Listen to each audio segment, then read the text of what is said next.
Okay, great. So let's just quickly review.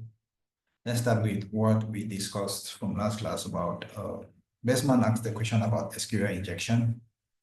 Personally, I've never looked into that, but I looked into it because of the question he asked, and I just got a few things to say. Not much to say, but just to talk about what this SQL injection is all about and how it comes about, and maybe possible ways to avoid it.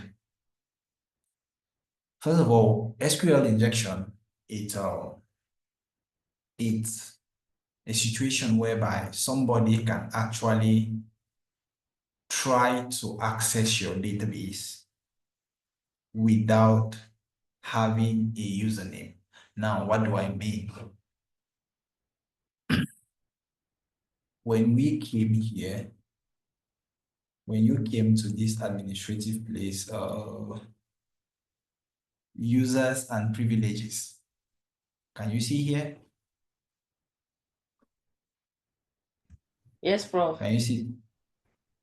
Yes.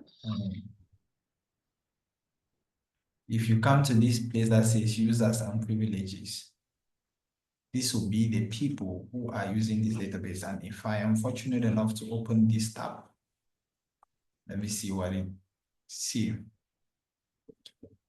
It gives you the list of the users. It gives you the list of the users. These are the users. These are the people who are using, who have access to this database that we've created. These are the people who have access to it. And so when you want to access this database, and if we just go back one step behind,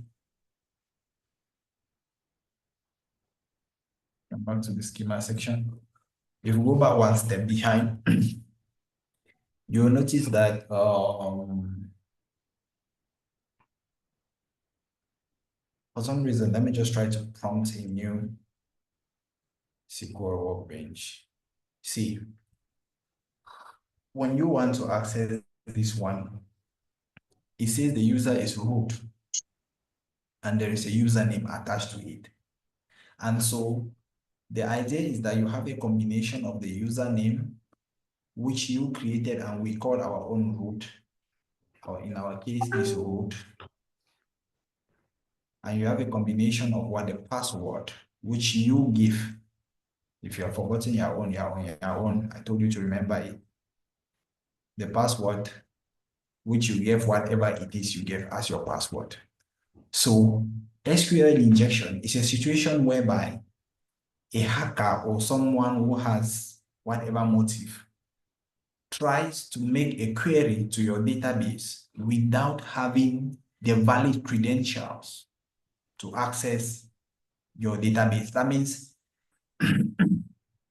what I'm saying is that normally when you create a database and you are the database administrator, that means you are the person who is in control of that database. You are every worker in your organization is going to be a user to access that database. And you are going to create accounts for them. That account will include a username and a password for each user. You understand? And you are now going to come to this administrative panel here. You are going to come to this administrative panel here to then connect as a different user because I'm not seeing my queries.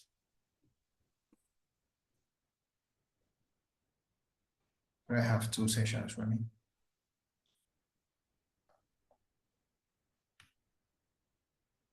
What are you looking for? I'm looking for my SQL. I have two sessions running. No, let me pull up another one. No, go to your schemas. Go to schemas. Let me log in from here. Okay, it's fine. So when you create these users using this administrative panel, you see there's user privileges. You can give user privileges are the rights that every user have When I talk about the rights, that means what can a user do within a database. And like I told you, we have all these different commands that I've taught you. You have the update command, you have the select command, you have the insert command, you have the alter command, you have the different create command, all those very important commands. Based on these commands, you can give users different rights, different privileges to work within your database. That means, okay, now let's look, for example, what does the select command do? The select command, like we said, is used to query data, right? That's what we said. Now, let's look at what does the alter command do? It is used to change the type of a variable in your database. So, for example, if you are joining an organization as a data scientist, for example, or a machine learning engineer, it's obvious that they will give you the right to select. They will create an account for you in that database and give you the right to select data, which is the privilege you have. That means you can go into that database and query data, but they might not give you the right to alter, because if you have this privilege, you can go now and change the configuration of certain columns, change the data type, or even cause problems, right? They might not even give you the right to delete, because if they give you the right to delete, you might delete a column. They might not give you the right to create, because if they give you the privilege to create, you might just go in and create more tables, but they possibly will give you the possibility to select. Why? Because your job recommends that you go into that database and fetch data from that database. So when that will be managed at the level of the user privileges, right? Different users will be given different privileges. What can they do and what they cannot do, right? So the different users, administrative role, account unit, I think if you drop down from, I've never done that because I've never managed an organization database, but you can add an account here. Let's try to add an account. It's going to be the new user, authentication type standard, password that, and then so you can now come in now and upgrade all this information. And then this new user that you've added, that user now can have the possibility with different rights that you give to that user to do different kind of things within the database. And so you can have account limit, the maximum number of queries that that account can make in the database, maximum updates, maximum connections. So you can set all of that. You can give the user the role, database administrator. So you see, grant right to perform all tasks. So if you give somebody the database administrator role, the person can do all tasks. When you give somebody the role of process admin, right, to needed to access, monitor, and kill any user process. So you see, these are different roles that people can assume within your database, right? And so you can even go down to give them access to which particular database they can access, right? Which particular, you see here, you see down here, if I had to do this, you see it's gray because I didn't select a particular user. But if you see down here, you see that you can look at down here, all these commands like this. You see that you can give a user the possibility to select, the possibility to insert, the possibility to update, the possibility to delete, execute, show view, create, alter, reference, index, create view, and do all these things. You can give a user the right to do any of these things. And that's why I'm saying that as a user, most at times, as a data analyst or a data scientist or a machine learning engineer, you definitely have this role, this option to select, because you need that function to be able to fetch data. And if you are given the possibility to only select, you cannot create, you cannot alter, you cannot grant option, you cannot do any of these other commands if you have only the possibility to select. These are the things I refer to as the privileges, and you can as well as revoke all the privileges or revert or whatever you want to do. So this is the administrative plane where you can control all of these things. Now, coming to this SQL injection. Now, if there is somebody who have to access that, somebody with a phishing motive, mostly this is done at the level of cybersecurity and the level of security, or people who are attackers might want to access your database. And because the person wants to access your database, the person does not have the right permission. So first of all, that person will not have a username. That person will not have a user password. So because it's maybe a hacker or something. And so what that person will do is that that person will write queries that mimic a user and try to access your database based on this. And there's an example of such a query that I got from online. Let me see if I can add a new query editor here. Okay. There's an example of such a query. Let me pull it up from wherever I got it from. So there's an example of such a query that I got from online. Okay, let me paste it here. So this is an example of such a query.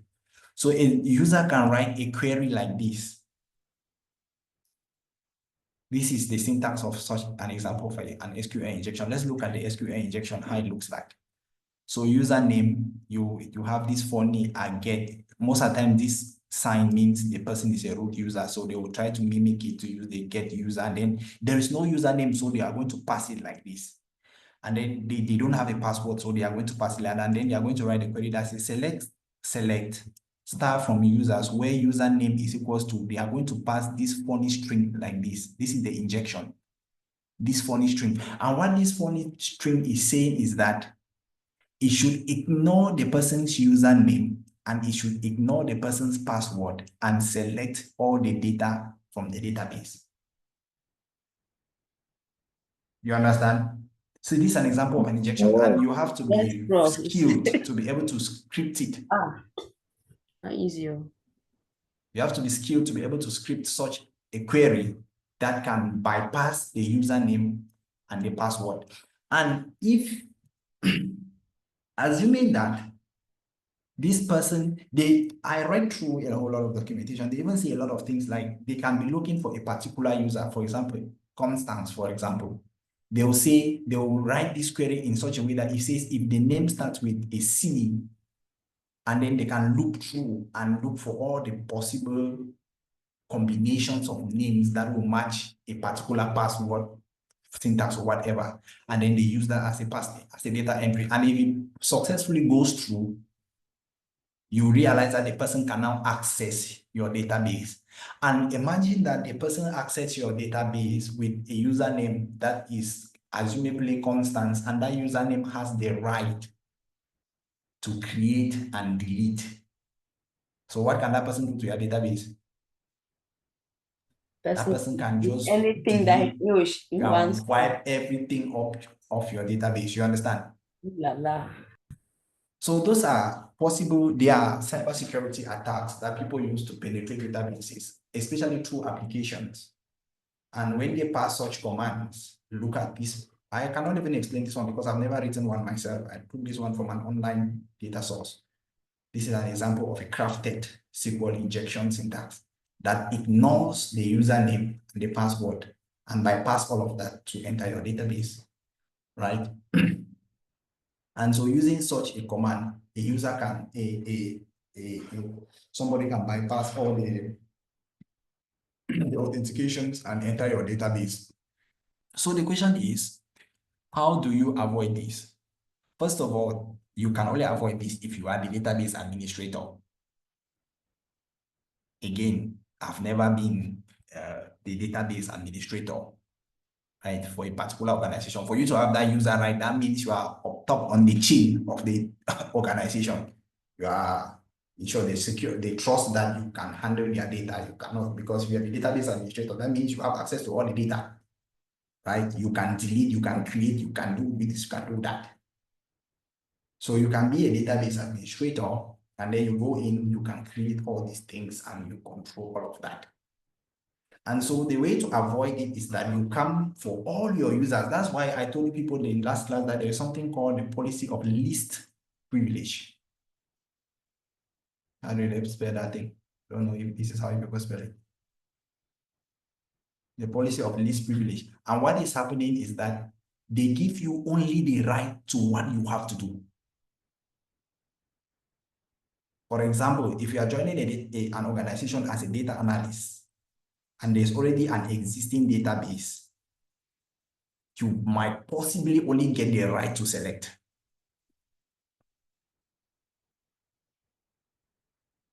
You understand what I'm saying? Yes. Yes, Prof. They'll create an account for you and possibly give you only the right to select, because you can now use this select function to go into that database using your account to fetch data. They might not, I don't think they'll ever give you the right to delete. I don't think so. Or to alter or to update. You understand?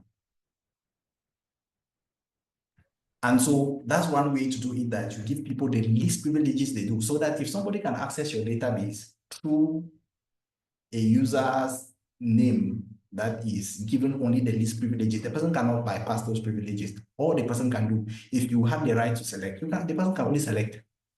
The person cannot delete your data, the person cannot update your data, and you can just go back and revoke the user rights of that particular user, and you're taking care of the problem.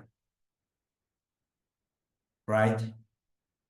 And then there are some advanced ways that were recommended, which I did not pay close attention to, like writing very complex syntax, SQL syntaxes to when you're creating your database and all of that, to be able to bypass that using forward slashes and backward slashes. And then there's something called SQL, how do you call it? SQL, it was a name they gave to it. There are some already prepared scripts that mostly developers use when they are creating applications. They use those scripts within the application to be able to make it in such a way that when you cannot use, you cannot inject a SQL, you cannot do an SQL injection within a database through that application.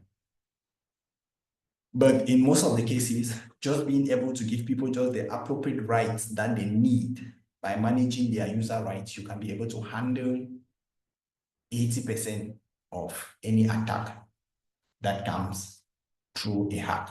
So you only give people the user rights that they need and not give them more than they need. I don't know if there's any question so far. That was the least that was what I could gather about SQL injection. Prof, So I have a question. Yes, Dr. Tony. I mean, it's a bit unrelated, just a little bit. I think I've asked you this question before. I'm still curious. EHRs, electronic health records. You know, we use it medical practitioners use it to collect patients' data and all of that. I'm just wondering where all those data that we collect, where they are being stored, and how one can be able to access those data and analyze them. You know, I don't just still get it up to now. Okay. I don't know if you understand my question. I understand what you're saying. See, every application, this is an application. Every application has a database. You understand? Every application has a database. Now, the data, there is an API call. It's called an application programming interface. It's called an API. There is an API connection between the application and the database.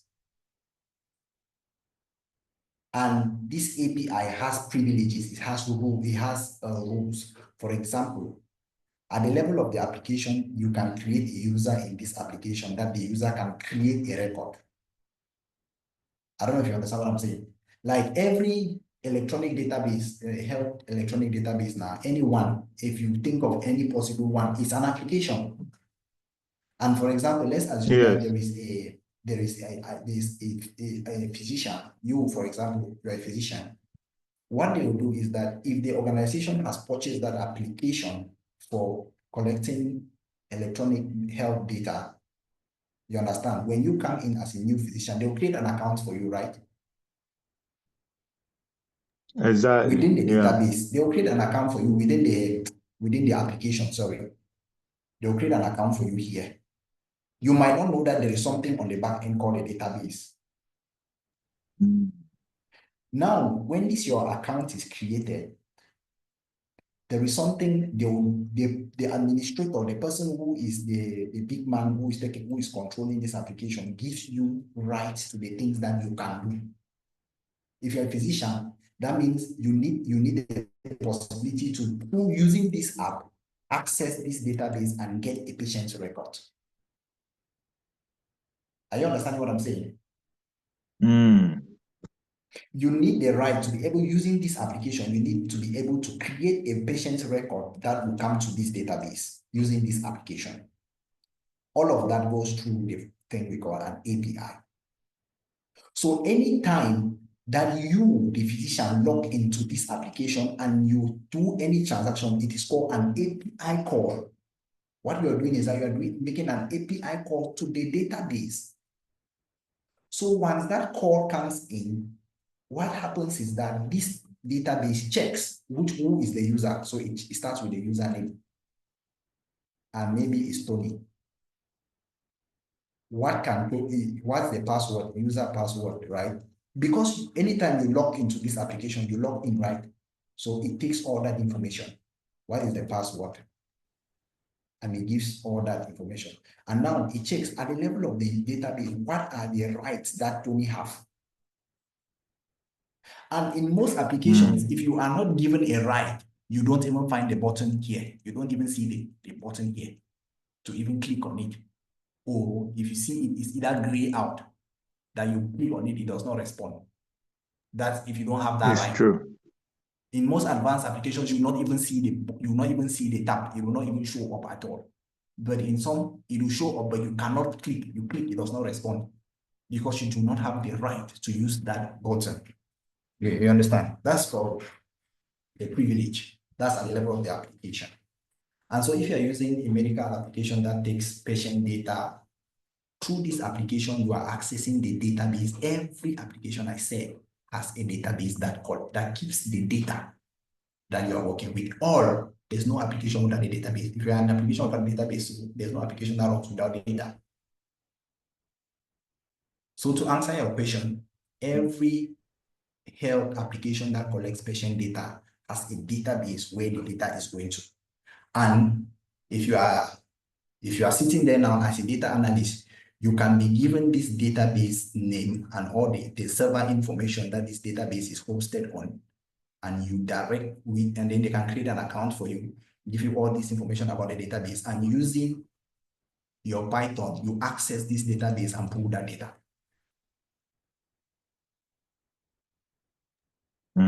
That's what we are going to do in class today. Okay, awesome. So there is an application, and this is what you use. This can be running on your tablet or on your computer or on your phone here, or on maybe a gadget or a machine in the hospital. This is an application. And then in the back end, in a server hosted somewhere in cloud, there's a big server somewhere with a database there. There's a database. Everything that happens here is stored here. Is that clear? Thank you very much, Prof, for that clarification. I mean, you're making me a better tech guy. I think I owe you one bottle of beer, Prof. Thank you very, very much. And if I go out there, if they ask me, I know what to say. Thank you. Okay. Okay, so that sets the tone for the class today. Let's get started. I'm sorry. Okay, let's add some data to our databases, okay? I want to add more data. So I'll just copy the records that I created, some records to use for this class. So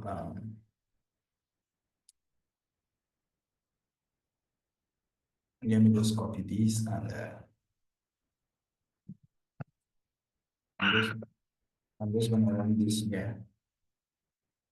So let me run this and first be sure that mine has worked. This is database, select for database to be used for. Save. Instead it took us, what is the error? No database selected. Okay. So I'm going to say use course. And I'm going to run this. Say unknown database course. Hey, how did we collect? Did we not have a database called course? We have a database called course now. Course. Course. Instead in From Instead is of a course, do you database not called course or is a a table. table called course? It's a table. It's a table called course. Yes. So okay, so I want to use this database called, this was in the university database, University right? database, yes. Yeah. Okay. Let me run this. Then I don't think I need this. So this should run. Okay. I've added these records into course, so you can also, let me put it in the chat because you need it for the class today, okay?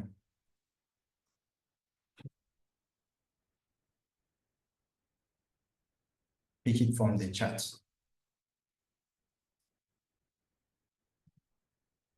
And then I'll add another one into the student database.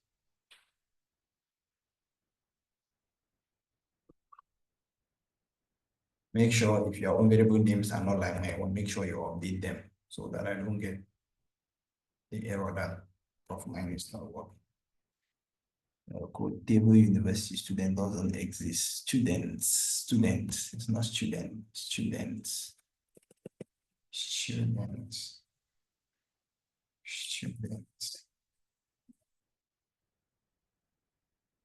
Prof, please reshare that course this in the chat, please. Duplicate entry for student primary key 1. Where did that thing end last time? Okay. Let me wait. Hold on, Dr. Johnny. Let me see where I ended the student ID last time. Select star student. I run this one. It ended on 10, so I cannot have more than 10. So I'm going to queue this from 1 to 10. Okay. So I should continue from 11 to 12 so that I'm going to get right.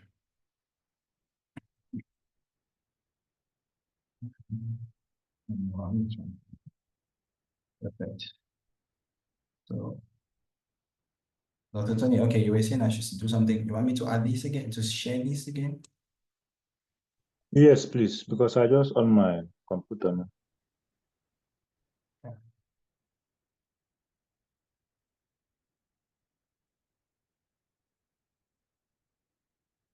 Sharing, and I'm sharing this again.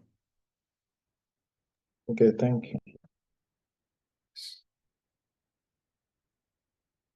So I've added data for the two.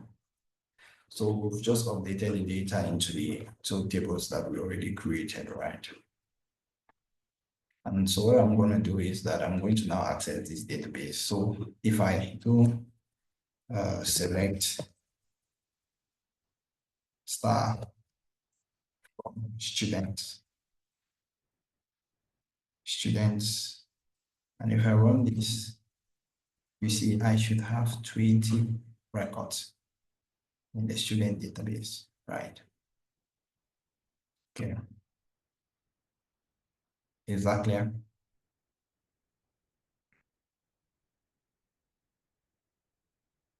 Are we together? Yes, Prof. One more. Please add it because now we want to connect to this database from Python and read this data in. I'm working on my own.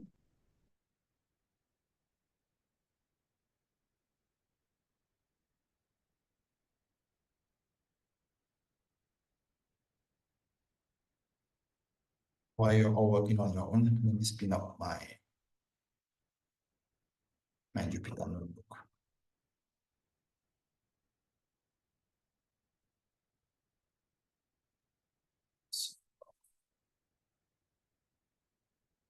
For some reason, let me just put this in the champions batch, okay? It's not, oh, let me just create folder here and folder called SQL.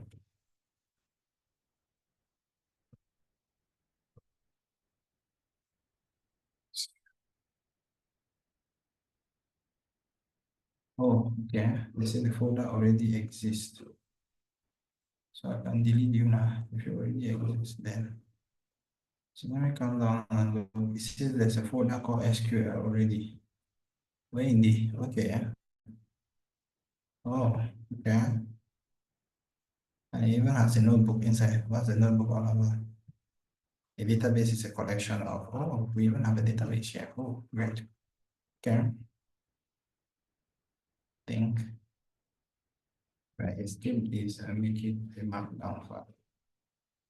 I should solve my problem. So this should be connecting Python.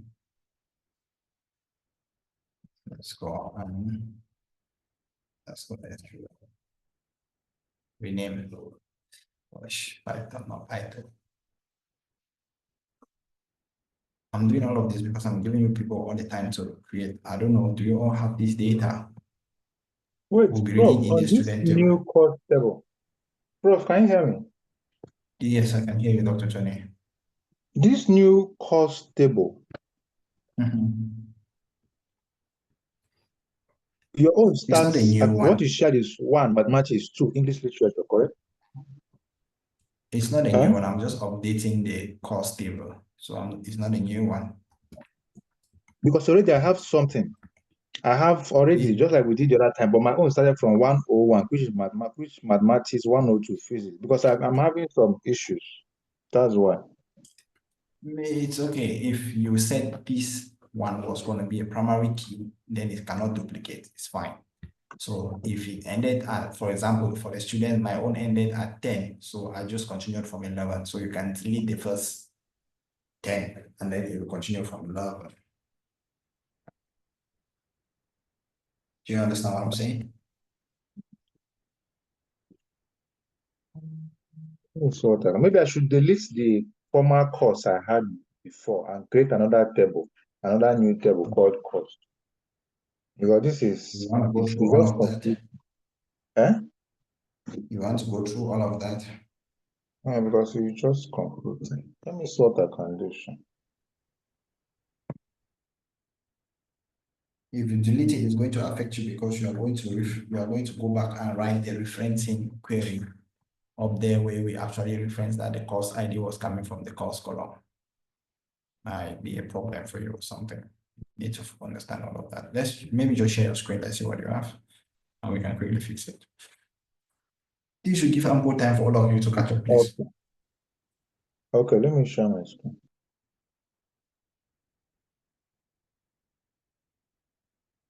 Madam Constance, is everything okay at your end? Let's see, she's in. Dr. A, is everything okay? Just very few people Yes, attending Prof. this class today. Sorry, What's sir. going on? Madam Vandolin. Are we in sync?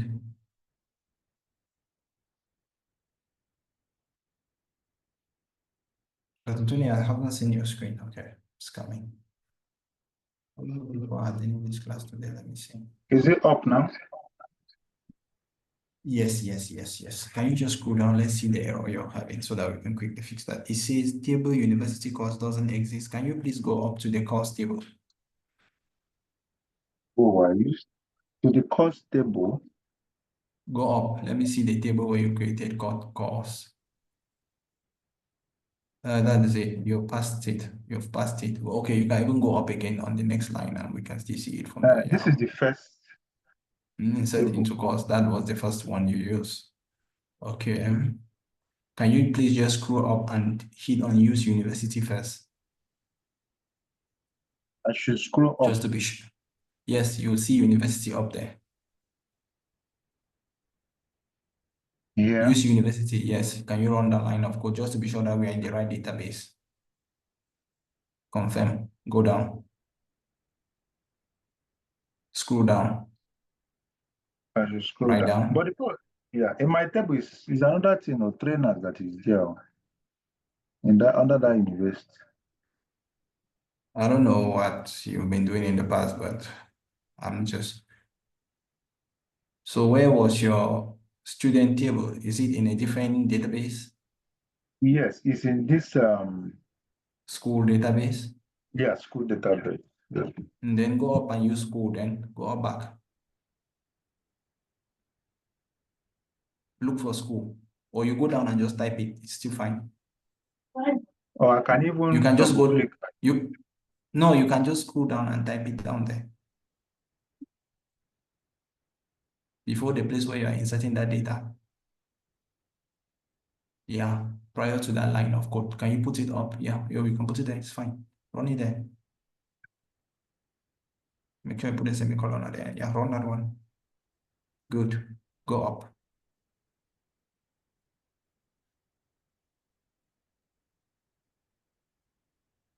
No, you've passed. I want you to insert. No, I want you to insert the data into the course table now. No, go down. Scroll down. Scroll down. Scroll down. Yes. Run line number. Keep going down. Keep going down. Keep going. Rest line number 14 to 14 to 14. 2%. Yes, run that one. Okay, that's done. Wow. Copy the next one. The next one should be inserting into the student table. Can you just select star from students? Let me see, Dr. Tony. I should select. Add a line after 216. Hit enter. Select star from students. From students. From student. I don't know how you call it, whether it's student or student. I think it's student. Yeah, run that. Scroll down. Let me see the last ID that you have. Okay, you have 10. Perfect. Go and pick the code that I gave you.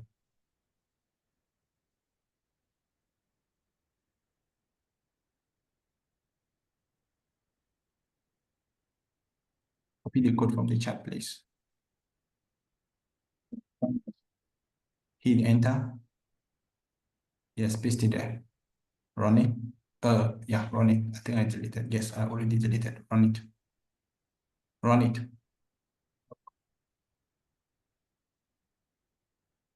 Perfect. Select star from students again.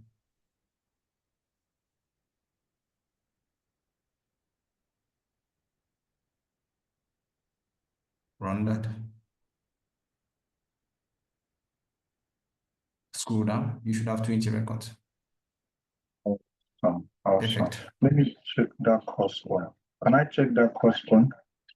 We will not need the course. We just added the course because we wanted to pull the course ID from there and populate the student column with it. We'll just pull the data from the student table. You can go home as an assignment and pull the data from the course table. Okay. Thank you very, very much. Yes, you can stop sharing now.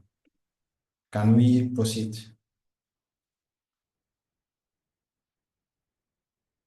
Yes, we can. I doubt because the ladies, the way their faces are looking like Dr. Tony, I'm not sure they are ready. I'm okay. Okay. Perfect. Let's go on. There's an additional column in my data. I hope that it will not be an issue. But now that we have added 10 more student ID, it did not affect because the command that I gave, I just added that the fees column that I added for the first 10 student ID that we had. As we have extended the table, it's not. You can have more. You can have more columns. It's fine. Okay, please. Python. Oh yeah. Go to Python. Okay. Oh, Python, we have missed you. It's been a while. Like seriously. Sharp. Let's go fast, please. Go to Python. Go to Python.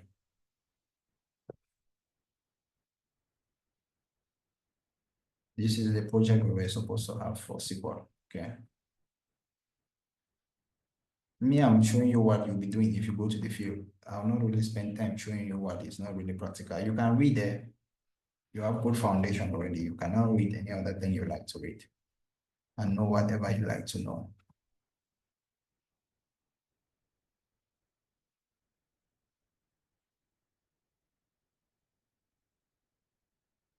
Yeah, I'm Joe. Not yet though.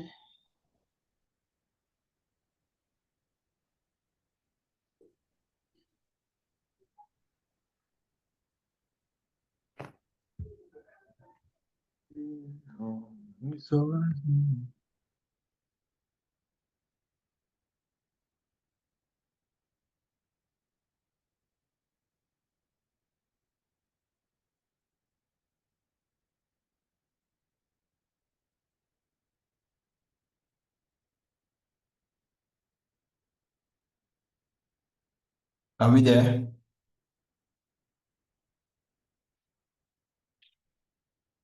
Where my people? Sharp now. Yeah, yes, Ross. I'm not yet there. Okay. I'm still waiting for mine to open. I use a Pentium 1.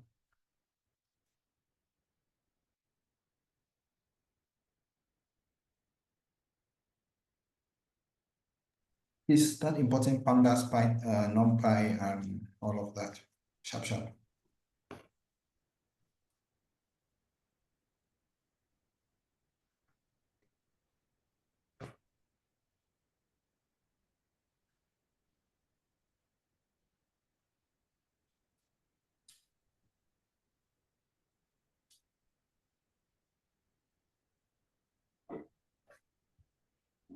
Can we continue? Madam Constance, is your computer having a problem? It's not having a problem, it's just taking its time. The time that we do not have, tell it to too fast. We don't have the time that it's taking. It's now that Anaconda Navigator is opening. Let me just rapidly go to. Make sure you're in the right environment. Okay. So we can import pandas. Import pandas as leading. We can import NumPy. I don't know if you're going to need it, but we can. That's including. Then very important, import. This is what we are going to use. Import my SQL.connector. My SQL.connector.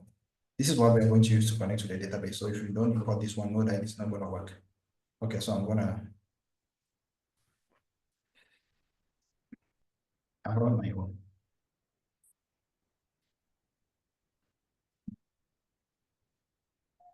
Can we go?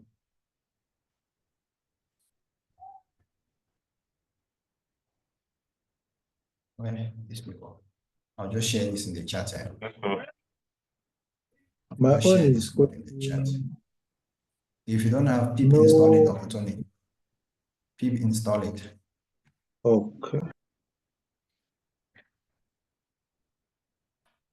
You should have had it because we did this when we were doing the SQL, unless you are not in the same environment where you installed it. You should have checked that to be sure that you were in the right environment, because when we were doing pandas, we installed this thing. So if your one So is not there, what do I possibly say? you've Pip checked. install my SQL.connector. Yes. That's exclamation mark. Pip install my SQL.connector, correct? Yes.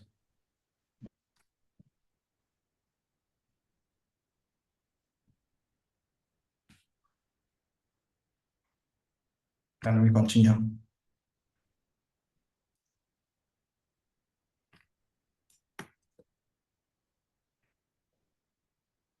Can we continue? Please, my own is not terminal. Can you quickly write the syntax for me while we wait for others to? The syntax for, so let me be, okay. It has It installed. should pick. It should Yeah. pick. It should, because it has to access the internet.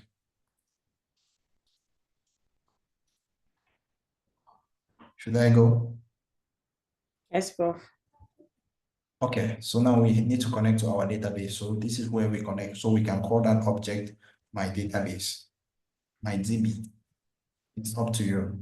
So using this thing that we imported, this one, there is a function there that we are going to use in this package.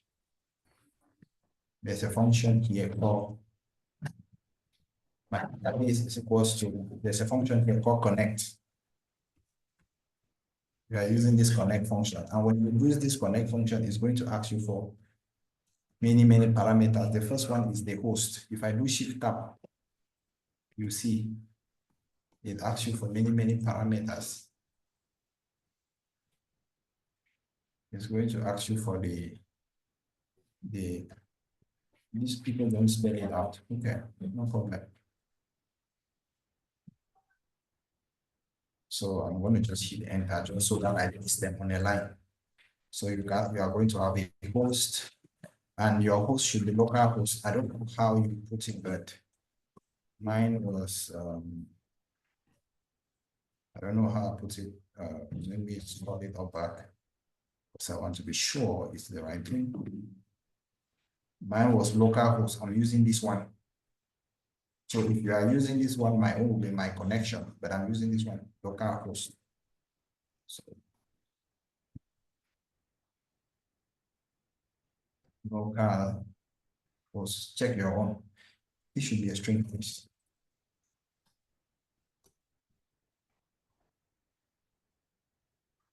After that, now I'm going to give a command to it. Hit enter. The user. Sorry, Prof. Sorry, Yes, Prof. Please, can you show me where you saw your local host that you're using? If you come to your SQL, if you come here, I'm using this one. I don't know what you call your own. My own is local host. But if I were to use this connection, I'll be using my connection. Okay. And the user is root. Okay. All my users are root.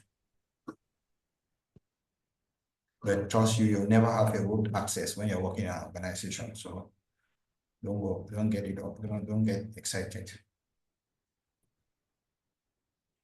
And then there's another parameter called password. I don't know what your own was. So if you've forgotten your own, don't come close to me.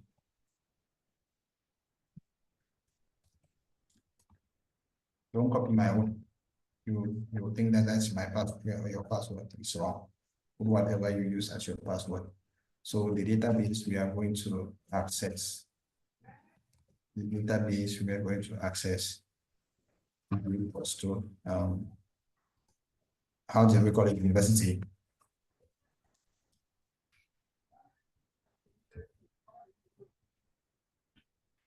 University now. University, yes.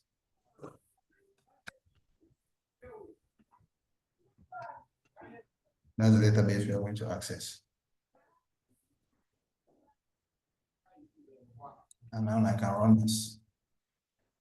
So I've connected to my database.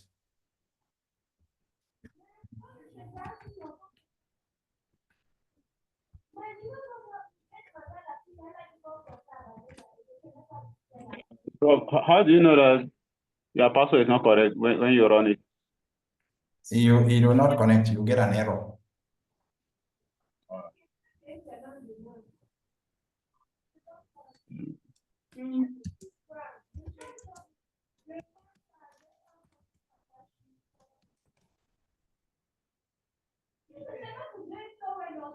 If only one person connects, I'll go ahead there.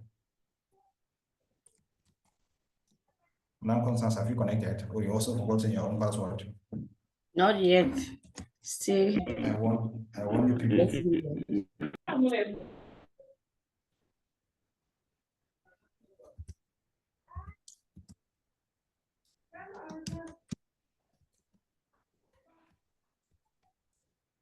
And the procedure to reset your password is very long. You have to go to the terminal to do that. You have to uninstall everything MySQL in your computer and install a new one, delete the pattern, everything is stressful. So don't forget to.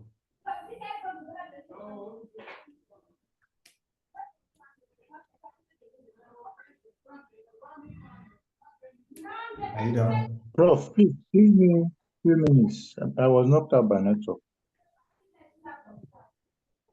Yes, let's be fast. I have an error message. Type Well, error. message. The module object is not callable. Which module object? Can you share your screen because I don't know what you're talking about? Share your screen, please.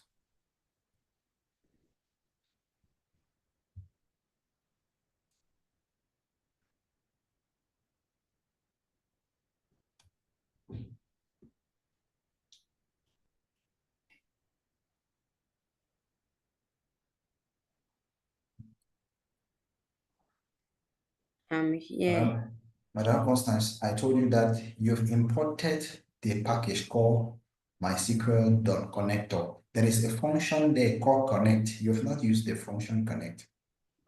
So it's MySQL.connector.connect. Okay. Sorry, Prof. Connect should be lowercase now. This is Python now. Yes. So this Scroll down. this error talking about authentication. I guess it should be password Your related. database is your password related. Yes, if your authentication is not correct, you will not pass. Now, Constance, please scroll down. Keep going. I want to see the object that has been created. It says authentication plugin. Catching share password is not supported. So go up. Let me see what you found there. Check. Look at that password. Possibly you get it. The correct password that you use there. I don't know the password that you use. That's the password that I use. I just opened where I saved it and copied. Let me do it again. There is a leading. Make sure you do not put that leading sign at the end. Okay. And the unfortunate thing is that I don't know how to trace your password within MySQL. So run it again. Not supported. I don't know. You surely did not get something right there. Let me see. We still surely have authentication issue. Password not supported. Is that your root password? Yes.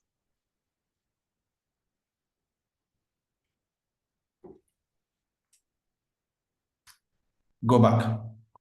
Go to your MySQL. Let me see. Come down. Go to MySQL. Close it.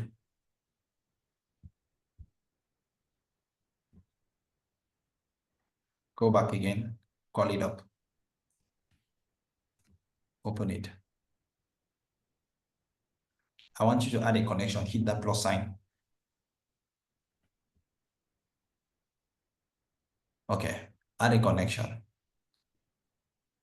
Give it any name, localhost 2 or anything.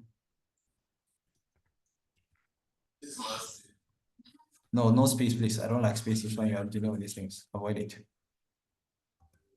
Okay. So root, store password.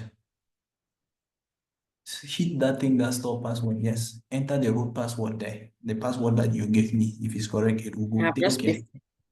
Take okay. Default schema is okay. Test connection. Test the connection. Test the connection. Yes. Successfully made a successful connection. Take okay.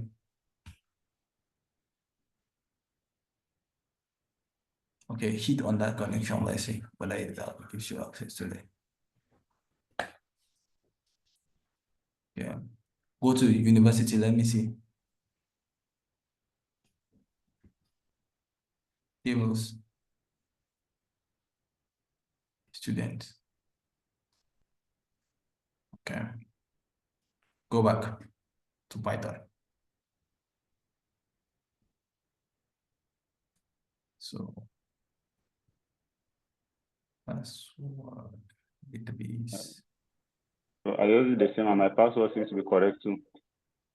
Can you put the university in lowercase, please? Up on the up in the code, not there.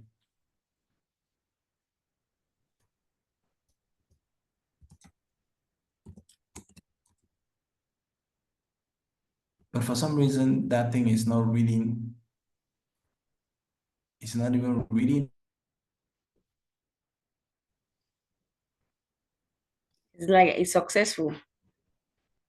No, it's not. It's not. It's not. It's not reading like a code cell. Yeah, put it back to a code cell, please. Drop down from where you have raw up there because it's not reading like a code cell. You have raw up. Yes, yeah. Go back to it. Where is that? It's not reading like a code cell. Select Okay. that cell, this cell down, the one down. Yes, the second cell. No, the cell where you have that. Yes. Change it to code. Okay, okay. Yes. Run it again. Let me see. It's still having an authentication issue. I don't know why. Authentication plugin cache share password is not supported. What could possibly be the cause of this? There's just a problem somewhere. No. Localhost root password. University. My details, my SQL that connector that connect.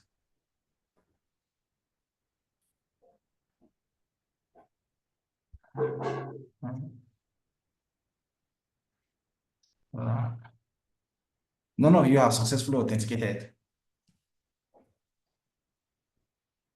No, I haven't. I have some error. There is this other one called how do they call it? Is it called SQL connector or what? It's a different one. Let's try to use that connector. Let me try to use a different connector.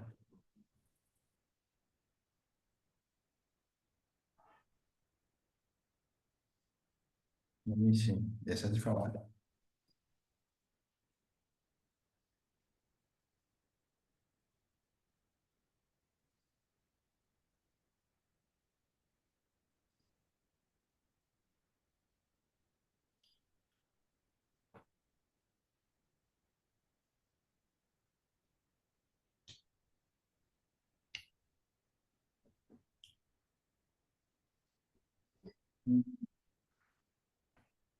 Run this, pip install this one. Let me see. Let me stop sharing. No, let me put it in the chat, please. Everyone should pick it from the chat.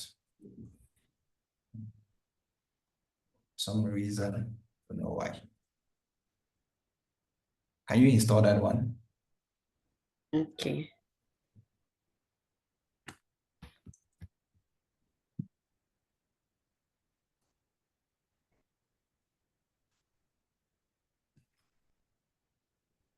You can just add a line of code up and put it there, or you put it wherever you want to do it. Please, all of you should be doing that. Because possibly I'm just suspecting that connector is not constant. What's going on now? You cannot do it there. Just hit the plus sign up there to add a cell down. Hit the plus sign. Yes.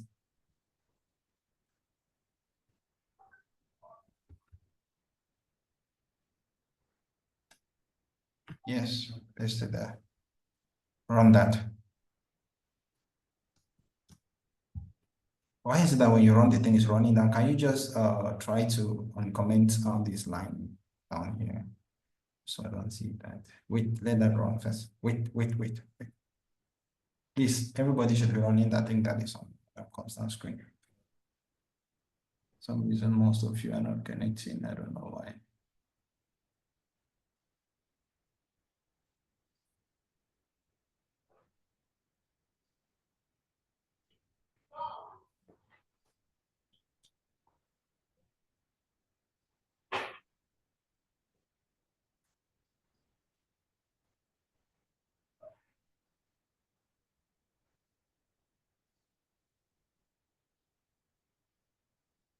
Are you there?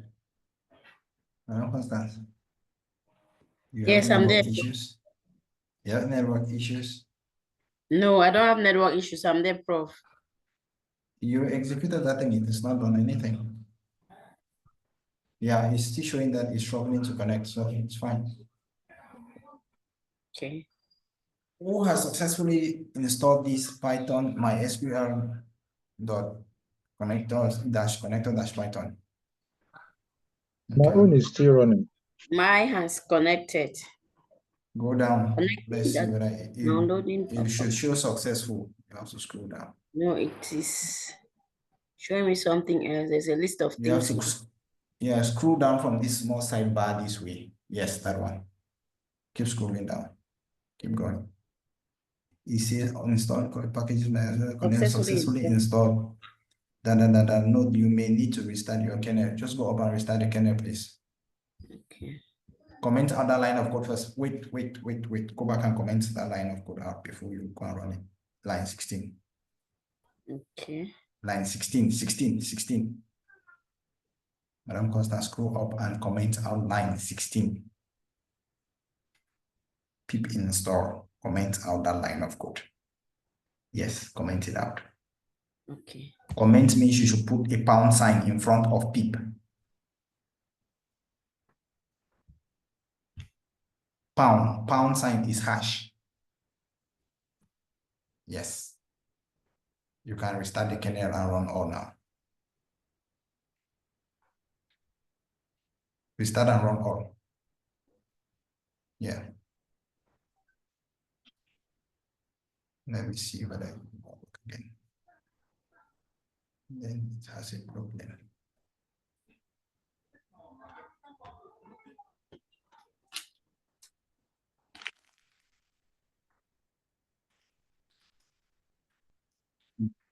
Still hooked at this level.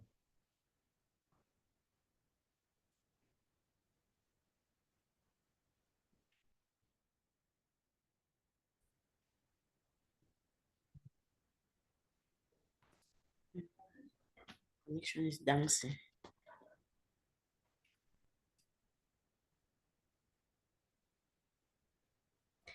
There is a message here concerning the starting kernel. I've never seen this one. Okay.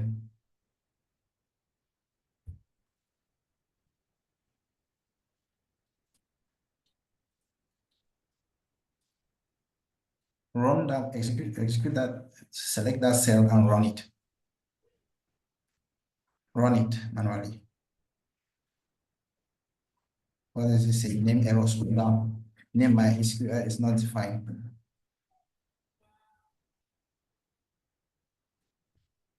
MySQL is not defined. What's happening? Run line. Yeah, run that one again.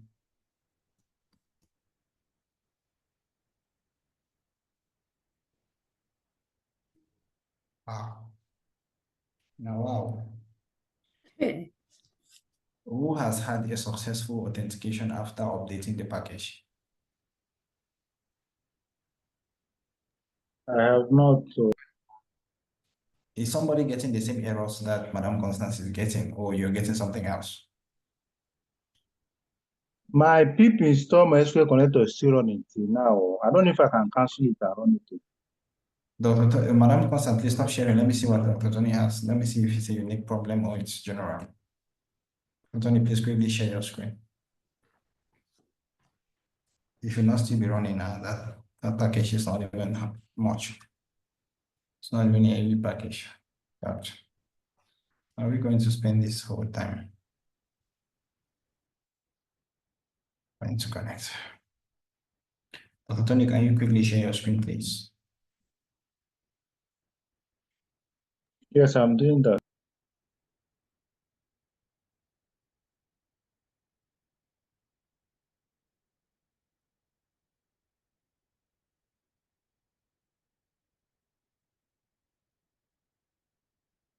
Successful. This one has not even connected, Dr. Tony. Oh God. Yeah. So initially, when I used this first one, so I got this error. Host webless is not allowed to connect. Is not allowed to connect this my server. Yeah, it's an authentication. You should go off database error. Go up, let me see. So I came.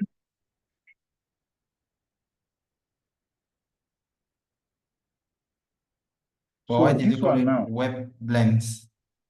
Is that how you called it? yes. Let me share my. Go on, let me see the connection. Go to your SQL. Let me see the connection. Okay, please let me share my full screen. Let me share my full.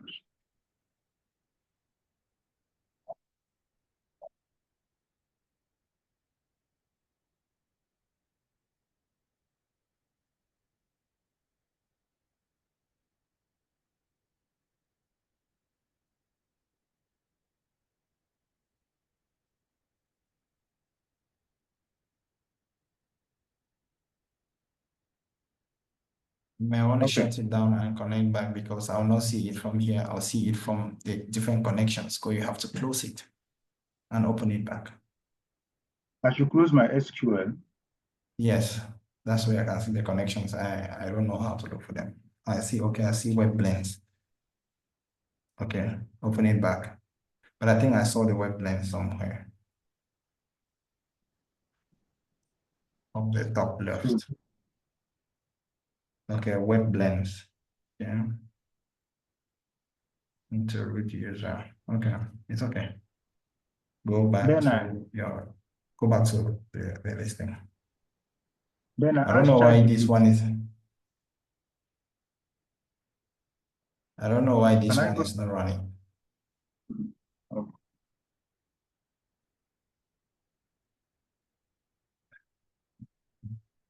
Or is it because I That did one not is put mark? Yeah, you know no. this one I put Even mark. Madam Constance did not.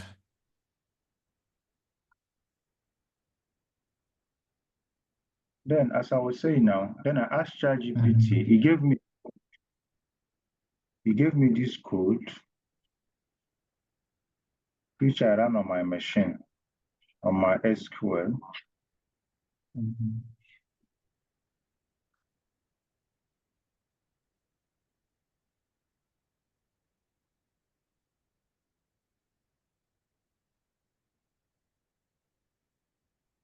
So he gave me this code, and I ran it, and it was. Did it work? Because it's showing a syntax error. No, you see, it's worked. As in, it's Run 60. Run 60. Run 60. 60 is a different line of code from 61. Oh.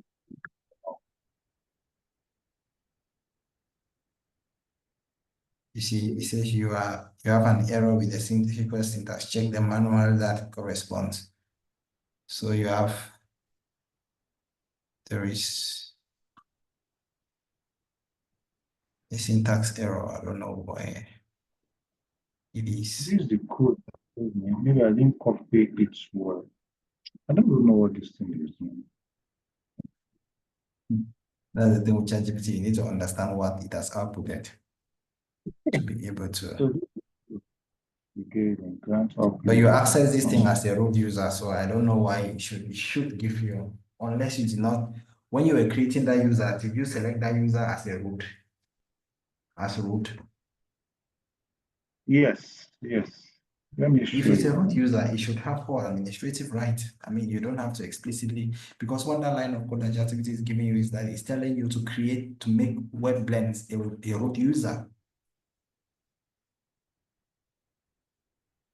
Unfortunately, your own code is not running. Dr. AA, do you have a different approach, different experience at your end? There are different errors that these people are getting. In short, Dr. Tony is not even getting an error. His own is not even, I don't know whether it's his network or whatever. I don't know why he's stopped on the screen.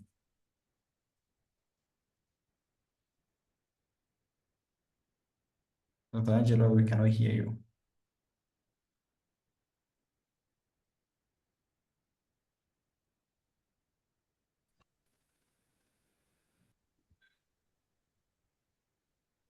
Dr. Tony, can you restart and run your kernel? Restart your kernel, please. Restart the kernel. My kernel, okay. Restart and run all. Restart and run all. The one down. This Yes, one, run that one. Yeah, run it. Let me see. Don't know why. The whole thing is just is in kernel or none. Somebody screw up. Oh, you were supposed to comment out that line of code first one. Anyways, it's fine. It will just say requirement already satisfied. It's fine.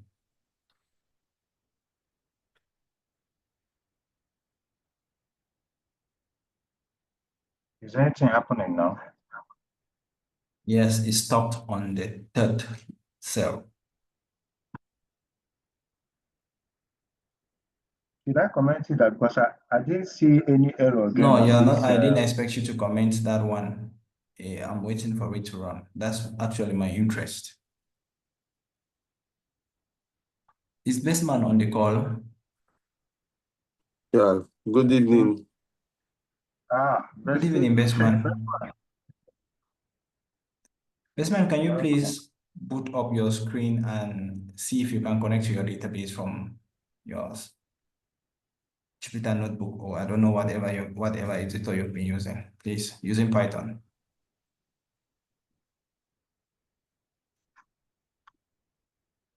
All these people are getting funny errors that I don't even understand. Their kernels just shut down. I don't understand why.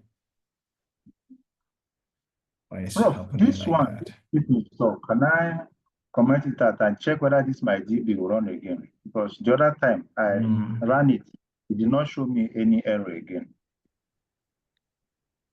Comment it out and try it. Let's see. I don't know. But you have to restart your kernel after doing that. Yes, Bestman. Did you are you there? Yes, we can hear you, Bestman. Okay, sorry. I said I'll just gonna my network is a bit bad, so I'll just watch and I won't be following today. Thank you. Oh, unfortunately, we are having all these people not being able to connect to their SQL, and I don't know why mine connected successfully, but I don't know why theirs is not. And they are having funny challenges that I cannot even pinpoint exactly what is happening. It's not a syntax error, it's just I think it might have to do with the dependencies. You know, you've been running it, you've done the initial installation, and if there's some dependencies you need to which all of them have installed. So I'm just wondering why it's not just Dr. Tony, can you comment out that line of code? Yes. Restart the kernel again. And also line 1, please. Also line 1. Also line 1. Yes. Can you restart the kernel now, please? Restart kernel and run all cells, but yes, yes.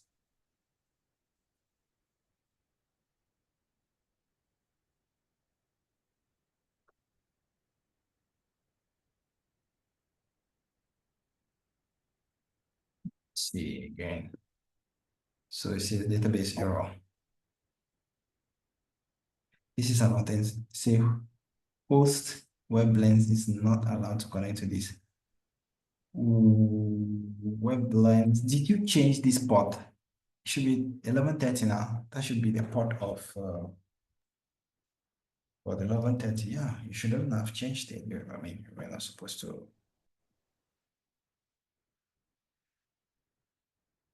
Oh, what will be all these possible errors that you're getting? It's not allowed to connect to this MySQL server host web blends. Can you go back and create a different connection? Go back and create a different connection. Go back. Go back to SQL, correct? Go back to, yes, go back to SQL, please.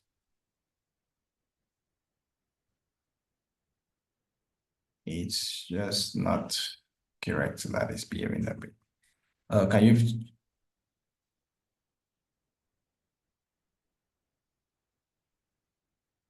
Yeah. Yes, please hit the plus sign and create a different connection. Hit the plus sign. Can you just call it localhost, please? And it's a root user. Okay, I see the port number. It's 3030. Oh, boy, damn God. I'm sure you changed it. Let's see. Come down to store in Word. Hit store in Word. Put your root user password there, please.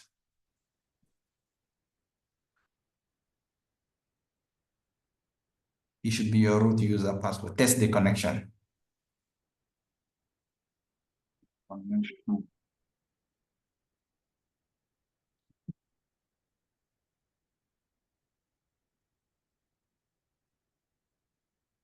Failed to connect. That password is wrong, Dr. Tony. It's like Dr. Tony is giving a new password, but not the one he used. No, for the Dr. Tony, first give the old password you use. I said you connection. should use your root user password. That was the password you created when you started this thing, and I told you to remember it.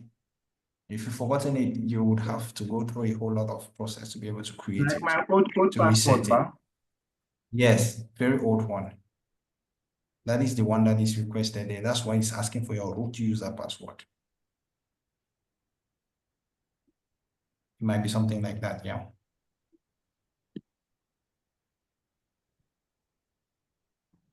Connect. Test the connection, please. Why does it keep asking you? Successfully made a connection. Take OK.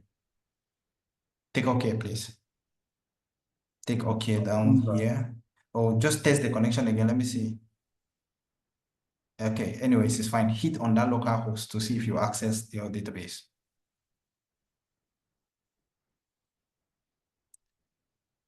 Can you check if you have the databases that you're looking for here? Can you go to the university? I don't know if that's the database you were using. I think you were using school or something. Yes, school. Yes. Run that. Run it. Yeah, I'm running. It's on school now.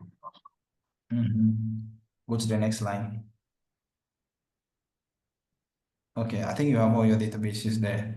Okay, go back to that, your connection. Connection on Jupyter, right? Yes. Is it my connection? Okay. Go back to Jupyter. Go up. In the place of web blends, can you put localhost there, please?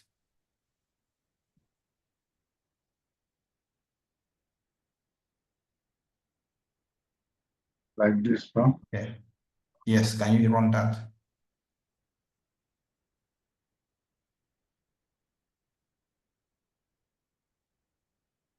Not supported. Go down, let me see what the problem is. Should be an authentication issue now. Authentication plugin.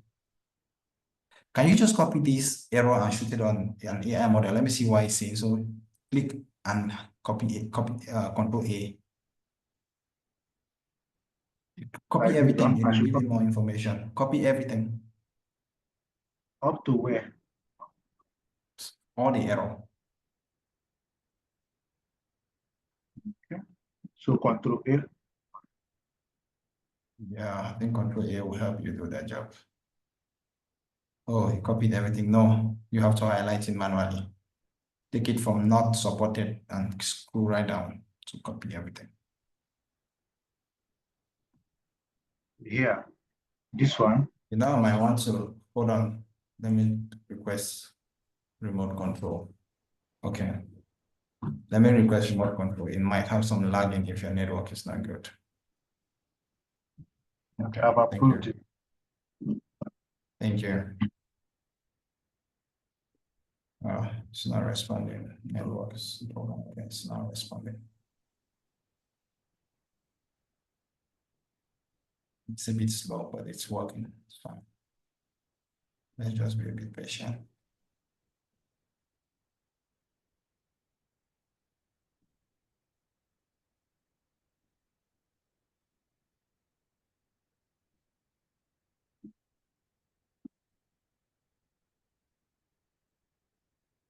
So your AI model somewhere up here.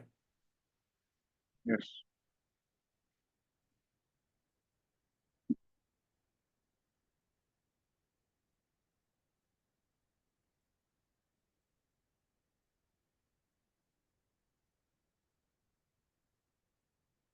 You're using a Mac, a computer, a Windows computer. Yes, you are. So Control V is working. It says, thank you for sharing the full trees, but go down. It says, let me scroll up.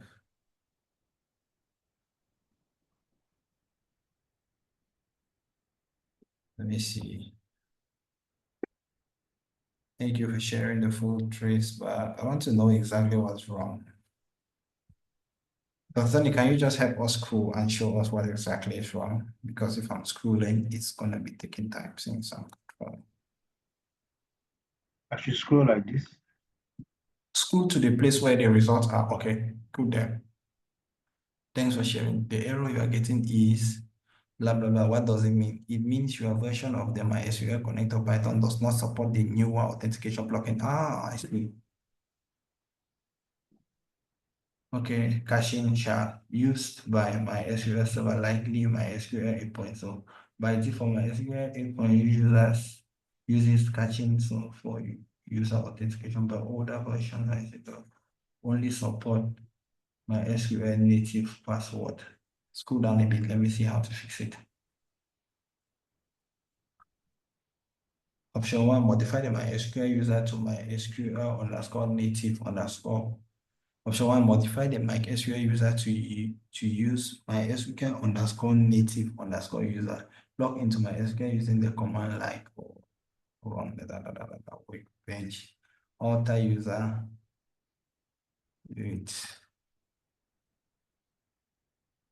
Okay, like, can you please highlight that name over there? I like the name. Which name? Replace with your actual password if student. Can you just copy this and maybe run it on your SQL? Yes. Oh. Copy that and run it on your SQL, please. Let's see if it's gonna work.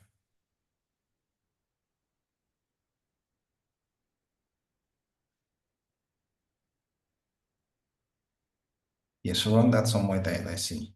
Yeah, I think it's something not compatible with your version of SQL and then the connector that we installed. Have you run it? Let me run the second one. No, I don't know. Was it recommended?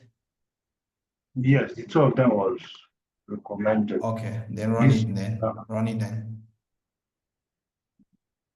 Run it then. Did you run it? Yes, both of them have run. For some reason, I want to see, can you close that thing and then go back to your connections? I want to see whether if we named the connection back there. I'm just curious. Yeah. Close MySQL. No, I want you to close MySQL and open it back. I want to see if it actually changed the connection name or what happened. I want to see the effect of that code that you wrote, that you ran. Yes, spin it up again. Close this one, Dr. Johnny. Yes, close it completely. Yes, close that one. Spin it up again. Okay, it did not change that. Okay. Run it, let me see. Open the The local local host, host, right? whichever. Yes. Open it. I thought it was going to rename this one, but oh, it's asking for the password. Enter the root user password. Let's see.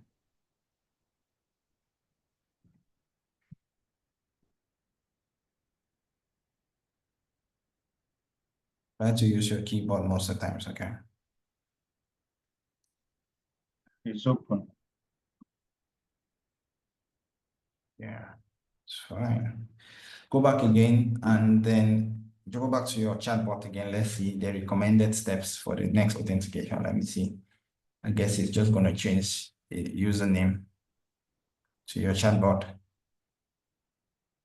So import my SQL. So, okay. And then try your connection again. Can you go back and try the connection again? Okay. Why not change the password? The password is wrong. He has to put his own password there. No, it's my password. Yeah, It's it's maintaining the same thing. It picked Yes. everything, so it's maintaining the same thing. Run it, let's see.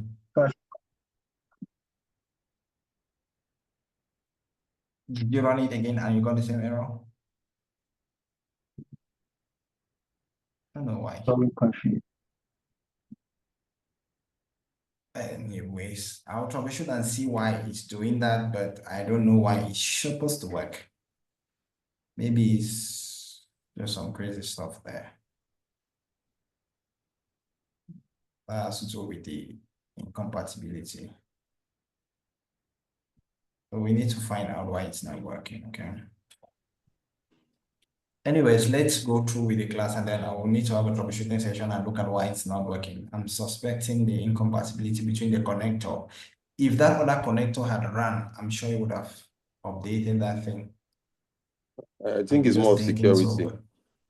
It's more security. Security? Yes, you're trying to connect remotely from Jupyter to the SQL. So as a root user, so you're gonna have to get as a root user clearance. As a root user, yeah. So the database, certain databases are very sensitive. It shouldn't be like that if we give all the right login credentials. If we give all the right login credentials, it should work because I also connected as a root user. It should work. But I suppose you've used it before now. So you already have access cached in your local system. If you try a new system, you might have the same error. I'm just worried about this pip install upgrade. Can you run this one? Let's see. This new one. Are you seeing my screen? Yes. Okay. So this one, I'm just worried about the connect. I think it's a compatibility issue between the connector and the version of MySQL that he is using. That's my strongest belief.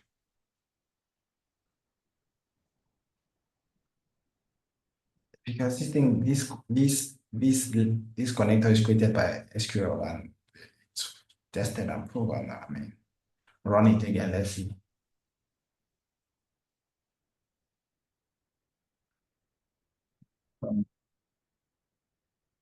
If you just stop, just hold on. Let's see if it's going to run. Okay, I should stop sharing. Yeah, just stop sharing. Let me continue with the class. If people should just see from my end what is going on, and then we'll possibly think of how to troubleshoot this from your end. Unfortunately, it's just given the fun of the class today that I wanted to have fun. Thank God. Okay, I connected successfully to my own. So I'm going to create an object. It's going to be called cursor. And what that object does is that it's going to give me the possibility to actually write what we call SQL code from my Python this thing. So I'm going to create, I can just call it my cursor. You can give it any name, but it's a cursor. I don't know how to spell it again. It can be cursor. I'm just giving it a name. You can call it anything, but this is the function. So we are going to, using this connection, we named our connection my database. I'm going to use my DB dot. There's a function called cursor. And that's what I'm going to be using, right? And if I run this function called my cursor, I've created a cursor. Using this cursor now, I can run a SQL command within Python. So for example, can I say, let me say query is equals to, let me say, select star from student. That's how we call that database, that table, right? And so there is a function within the cursor called execute that I can use to run this. So I can say my cursor, oh, sorry, I can run this, by the way. So I can say my cursor dot execute. I'm trying to execute this command and I'm executing the query. So I can execute query. And I expect that this should. So after running this, I know I use Control Enter instead of Shift Enter. That's why it's not select another step. So this has executed. So then after it executes, if you want to see the result, you would have to store the result in, maybe say, let's call it data, that's our data.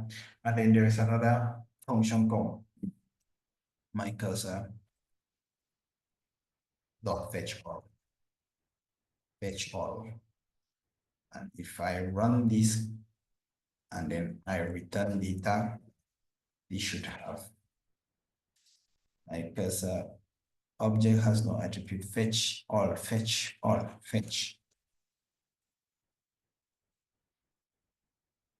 So you see, this is all the data we had in the database.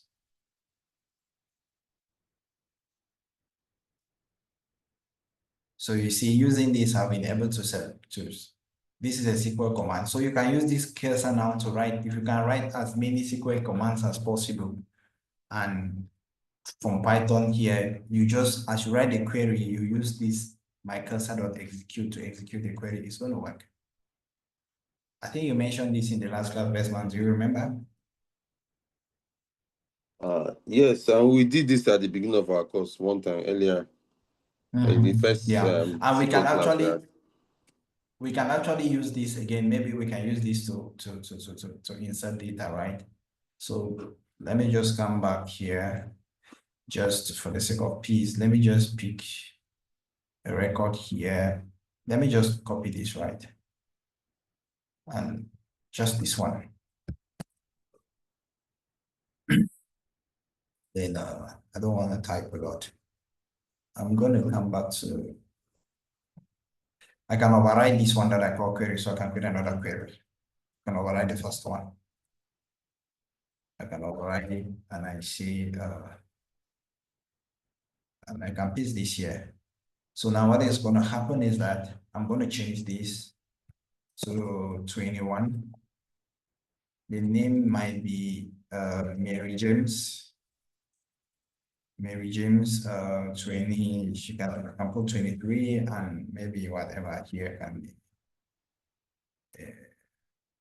cosine, can still be 11 or something. We can keep the cosine like that. So if I run this, I'm creating another insert. This is not supposed to, oh, sorry. A syntax error there. Yes. This should work now. Why is this still showing? I had a query here. Possibly there double equal sign. So let me just put 2 and see. That it shouldn't be like that. Oh yeah, because of these ones inside here. I was supposed to actually have had double. Is still telling me syntax error?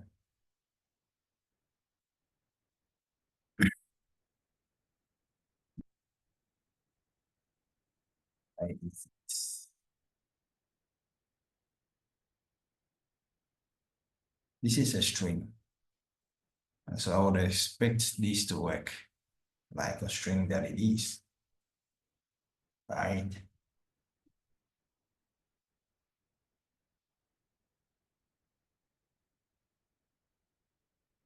Okay. This was it's because we went to the next line. Could it be the reason why? Because it's a string. I wasn't expecting it to tell me syntax error because it was just a string. So I can now come up now and I run this back. Where is that cursor.execute query? I can come here and I run this cursor.execute query. This should work. If I come back here, I should, if I select star from students, I should be able to get that record there. Oh, shoot. Database, select default database, double click on name. Select star from student. Do you want me to come back and rerun this over here? Just I wanted to show you that you can actually run that thing from there. So it's the one. Okay. I expect, oh, this did not update here. This and see, but it was supposed to update. I was expecting that update here at 21 or something like that. Right. But let me come up again and I run this again. So I'm going to run this again, right? I'm going to run this again. So I've run this query again, and I'm going to execute that query again. And then after that, I'm going to reselect this again to see whether it has 21 now included.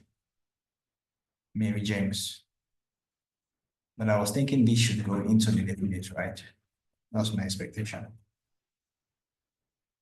I was expecting this to reflect in my database. I don't know why. It did not reflect, but it has reflected in the data. Anyways, but just to show you that from here, you can actually run SQL commands directly from here using the cursor. You see, we just added the record using the cursor by just running SQL.execute. And we've added this record. So you can do anything. Is it you want to alter or whatever, you can use the cursor now to run SQL commands within Python. This was something that came up in our last class. So all you need to do is call this function called cursor. Cursor, I don't know how to pronounce it, cursor. You call it, and then with that function now, you can write your query and run it. And if I look at this output, I can check data, type of data. If I check my type of data, it says it's a list. So can I convert this list into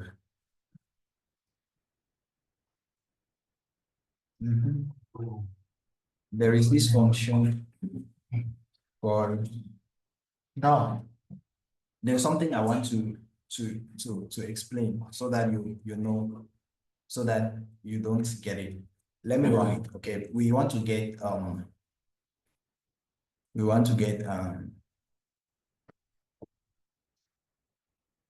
let me see, let me get a data frame from this first. So let me call it df is equals to pd.data frame, right? Then we pass data.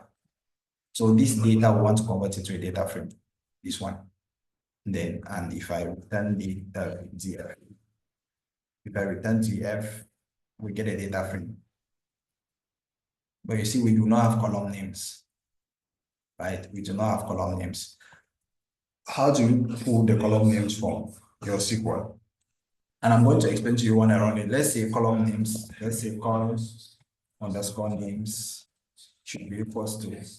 Now, this cursor function has another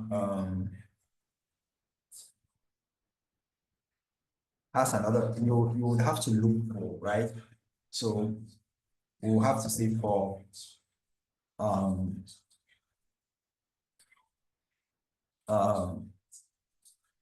say for X or for I or whatever. So for elements in my cursor or description, there's a function called my cursor. My cursor, this is what we call my cursor, this object that we created over here called the cursor. My cursor dot description, there is dot description. There is this function there. So if you go to this function, right, you can return I, so for I in my cursor dot description, you want to return I. If it's X you use, and you want to pick element in the first position of I. And that will come back as, if you mask it, it should come back as a list to return the column names that you have.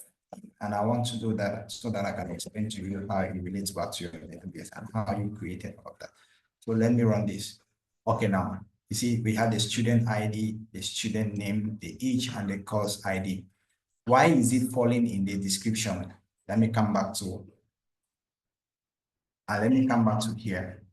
Let me come to my SQL. Look, when you wanted to insert any record here, see, when you were inserting record here, you specify this here, and this is what is considered as the description here, this line, this one inside the bracket. And so it's looping through this, and anytime it loops through this, it takes the 0, because if you take this is a 0th element and this is the corresponding values, these are the corresponding values. So anytime you loop through this column, you pick the 0, you loop through this, you pick the 0 element anytime you loop through the columns.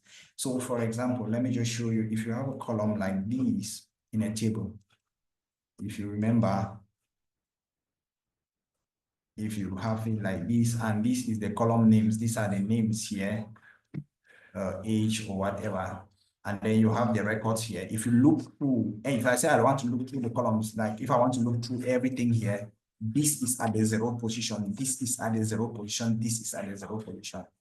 So when you pick so when you're looping through and returning the value at the 0 position for every iteration that you're doing, you are returning the column names. I don't know if you understand what I'm saying. And so when you do that, you can directly now assign these column names to your data frame DF by just saying that you can just assign those data names now by just DF dot columns, which is a function, should be equals to it. You can call it call names, or you can just copy this and paste it down, whichever works for you, right? And if you run DF now, you should see that we've named columns back to what they were. And now you can decide to play with this data, index it, analyze it, whatever way, clean it, just like we did in the past. Any question? Bro, please, can you go up? Let me see your code.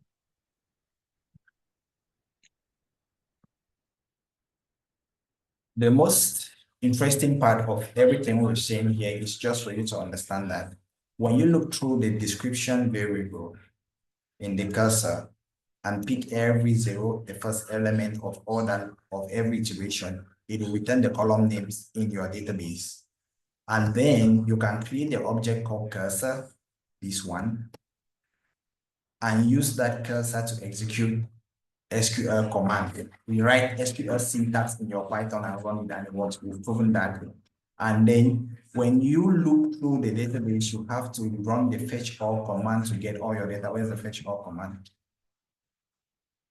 The fetch all command to get your data once you execute your query, because my query said select star from students. So select star from student from our database normally will return that table. When you run this, when you run this command here, select star from student, it returns this table.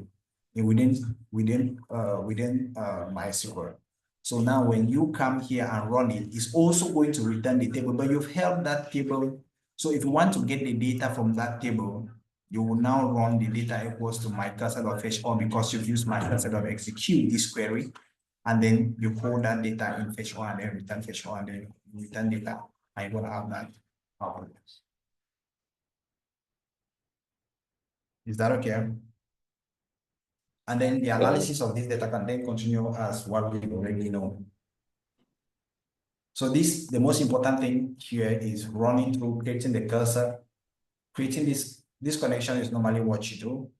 You create this variable called cursor. You can call this one anything, but the function that is of interest is this one called cursor, which comes with after you make your connection.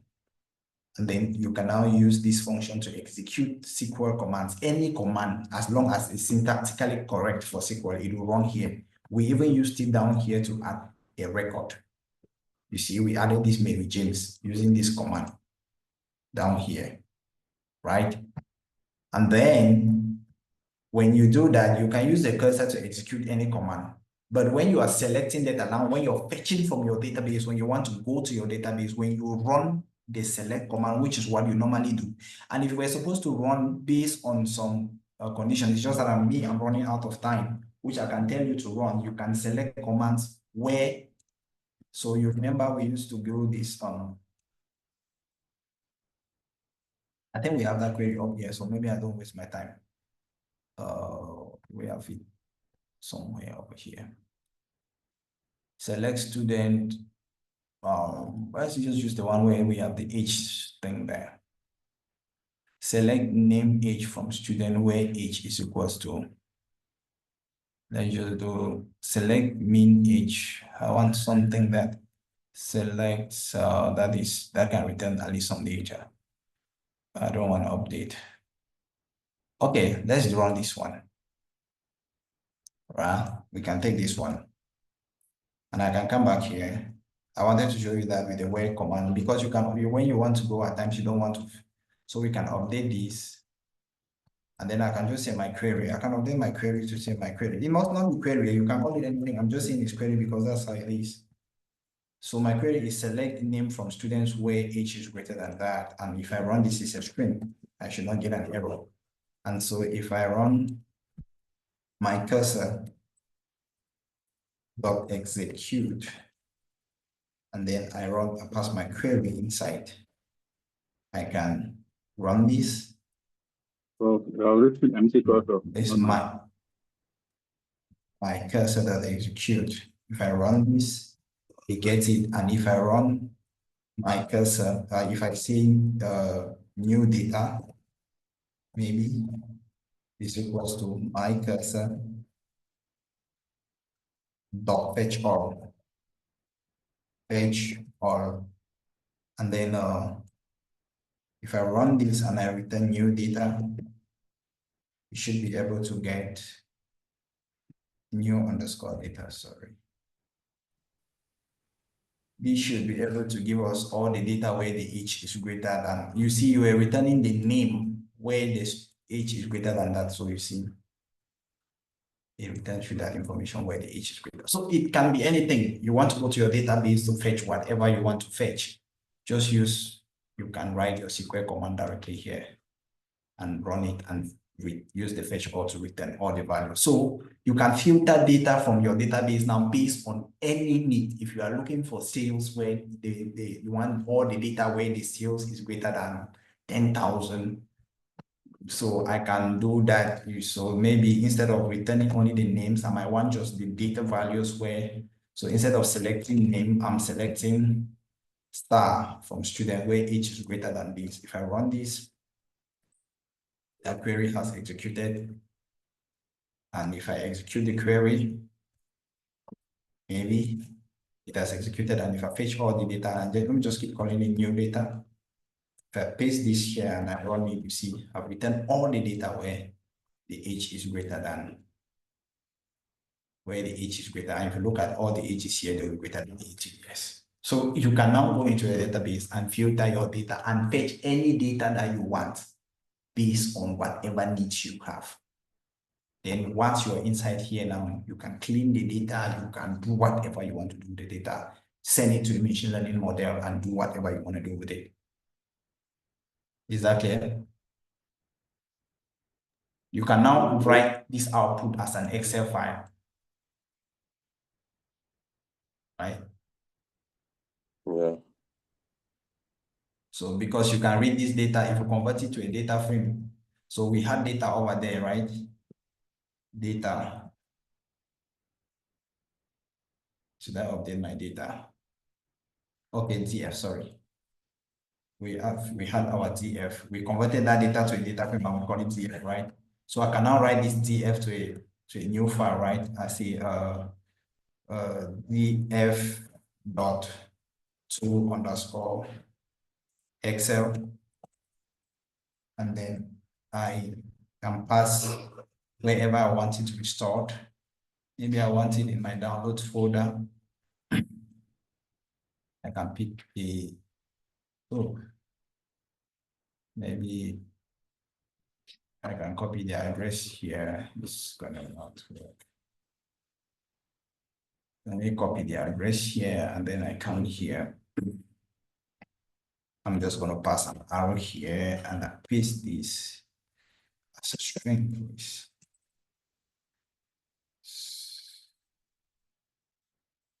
Paste this here as a string, and then I put here called student.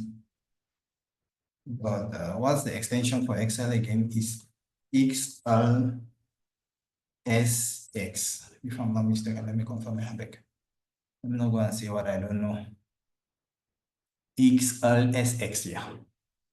You can call it student.xlsx, and then I have to make sure that, no, I don't have to do this. So df.excel that, yeah, if I run this, it should output an Excel file. Yes. So if I come here, I should see an Excel file. This is it. This is the data that I just outputted to an Excel file. So you can do anything, and then you can, whatever you want to do with this data, you want to share with your colleagues or whatever, I don't know. It's up to you.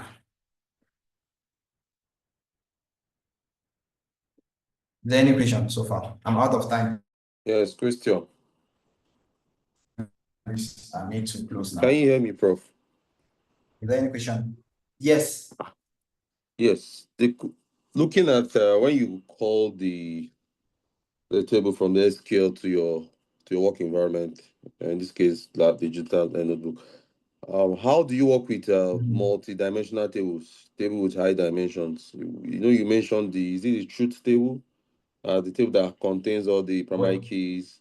How do you call that to a When you say data frame? multi-dimensional, you are saying that it has not more than rows and columns, because all the data that we receive should be in 2D rows and columns. So when you say multi-dimensional, are you saying it's more than 2D or 3D? I don't know. I've not had data that's 3D. Or I don't understand what you mean by multi-dimensional. A table that references other table from the SQL that class. references other tables.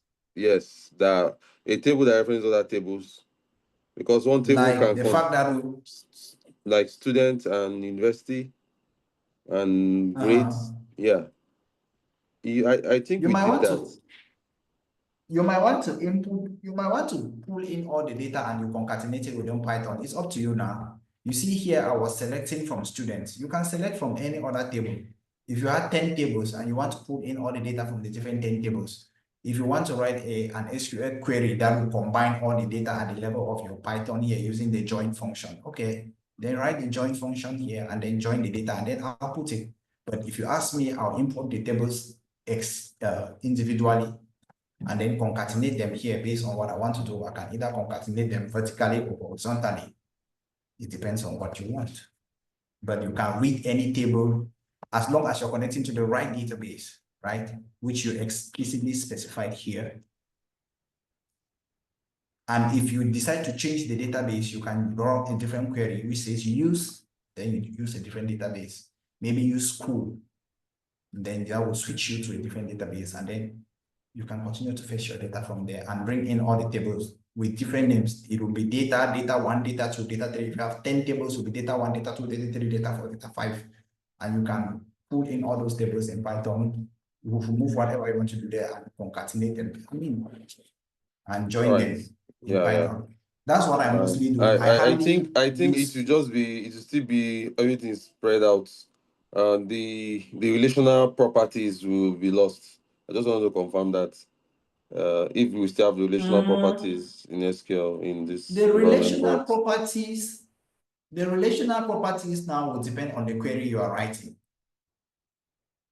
If you write a query that relates, it depends how the database is built up, right? You don't establish relationship in Python. You establish relationship when you are developing your database. You don't establish a relationship in Python. So whatever you were doing when you were developing your database, you created your relationships there. For example, we were referencing the source, this thing IT from this course table and all of that. You create your relationships there. Whether you're putting your primary key, your course ID as a primary key, you're indexing it. Whatever you do is at the level of your database. What you do in Python is you can use Python, connect to that database and pull that data. As far as establishing relationships is concerned, it's up to you. It's up to the time you are working here to create those relationships. Again, you don't create, I will not personally create relationships in the database in Python. And like I always say, for my case, majority 80% of the time that I've worked, I have been given access to a database that has a ton of data that is quadrillions of rows and columns. All I do is that I write something like this that accesses that database, pull my data from there. At times, I even pull all the data if I have the memory to consume it. I bring it in and I start doing whatever I want to do with the data inside here. That's what I do, trust me. I happily go and I use SQL to be manipulating anything within the database because most of the times you are not even given the right to do that. I'm telling you what I practice on a daily basis, which 80% of the times. So as far as relationships are concerned, if you are going into an organization where they have a fully established database, you can write your queries that can fetch your data from your database based on any condition that you want using the where command. Based on any condition, right? You want to fetch data, maybe you want data just for a particular year, right? You can say from this year to this year, between, you use the between function, this year and this year. I mean, it's just based on querying your data and doing whatever you want to do with it. Okay. So I don't know if that is a... Yeah, I think it's clear. It's clear, Prof. Yeah, the function is kind of different in the lab, and the access also is different. So yeah, thank you very much. And also, as this description, yeah, if you're working as a database administrator, you might really have to play around. No, I'm thinking of building my own database. I don't want like. Oh, okay. Maybe at that level now we can. Yeah. Creating your own database now, that is where it can become more interesting, right? When you're looking at relationships. So when you want to build a database, you have to first of all come up with a model. You know what a model is? We'll talk about the model when we start Power BI on today's Thursday, on Tuesday. We'll start Power BI on Tuesday. I'll show you what a model is. You have to come up with a model and a schema for your database first. So maybe during that class now, you and I will talk better on that. I'll tell you, you start with your model, the conceptual model. From the conceptual model, you go to the implementation, you come out with a schema. After you come out with the schema is going to describe the relationship in the different tables that you are going to create in your database. You have to do this first before you go to your database and start creating those things. So once you develop those things and establish those relationships from your model and your schema, you now go to your database and implement that there. I'm going to show you how that will run. But it cannot be just in your head. The relationships cannot be in your head. It starts from a schema. You have a conceptual model, what you're looking at, and then after developing the conceptual model, you go to the schema. Then in the schema, you are going to describe all the relationships that are going to exist in your data. And once you're done, okay, now you can now go and architect the database based on that schema that you have developed. So is it a star schema or a snowflake schema? That's up to you based on the kind of relationships that will exist in the database and how you want the database to scale. Again, we can talk about all of this when we're doing data modeling in Power BI.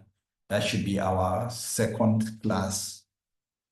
That should be on Thursday, because the first class will look at introduction into Power BI and all of those things, and then we'll look at modeling. Specifically, the class on Thursday will look into data modeling, and I'll show you how you develop this start from scratch to develop the concept of developing a database. So if you have the mindset to develop your own database, then that class is important, because we'll see how you start from zero to develop all the dimensions, and once you're done, the relationships will be clear. So you go to your data to create your data in your database. You know that this is going to be this table. I'm going to need this table. I'm going to need that table. I'm going to need this table and that table. And this table is going to have so and so data. And in this table, this is going to be the primary key. And this primary key is going to appear in this other table as a foreign key. Whatever, you will look at all of that. You understand? Yeah. Thank you. It's better. I prefer looking at it as the owner rather than a user. So once you develop those relationships yes, that's what I'm saying now. If you go in, the owner means you are creating, right? You want to create from scratch. Yes. Or you have been given access. If you have been given access into an organizational database, definitely you have the schema of that database available, so that you understand what is in that database. You understand what I'm saying?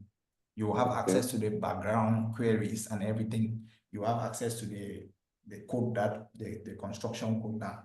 And then you have the schema. It's always there. It's not like people just conceptualize the database in their head and run it. You will never grow. So you have to come up with a schema and then use that schema that you have developed to create the database.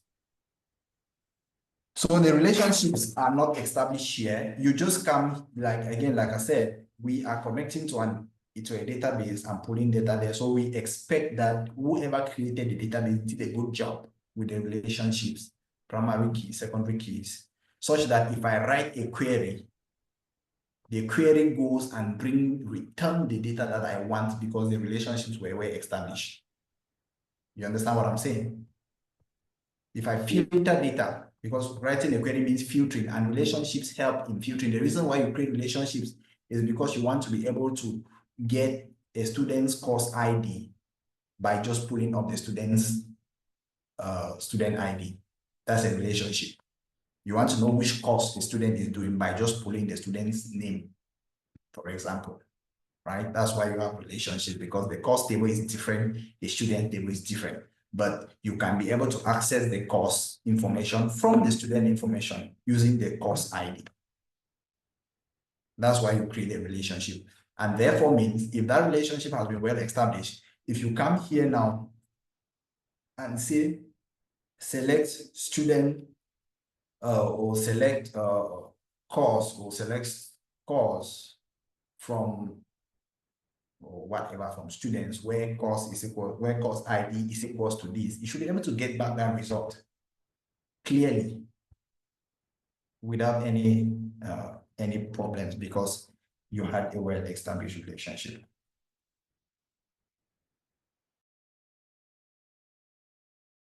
Okay, let's talk more about this on Thursday after the introductory lesson into Power BI. Before we go, please don't come here next week when you don't have this installed. So you have to come to this small thing that looks like Play Store down here.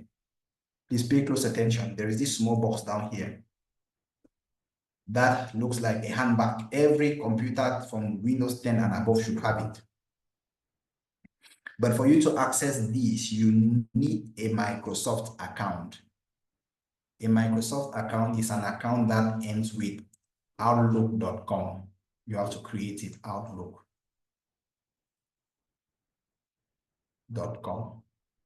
I don't know if you can access it using a Gmail account, I don't know. But you have to create an Outlook account and then you sign into this. I don't know if your computer already has. I cannot see. I don't know if you can access it. Mine, I've accessed it using my Outlook account. So when you come into this place, this is called Microsoft Store. You just search for Power BI here. Please search for Power BI here, it will show up and you download it.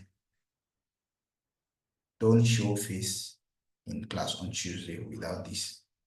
This is it. You just click. My own is already installed. If yours is not installed, you click here and you see download here. Mine is showing open.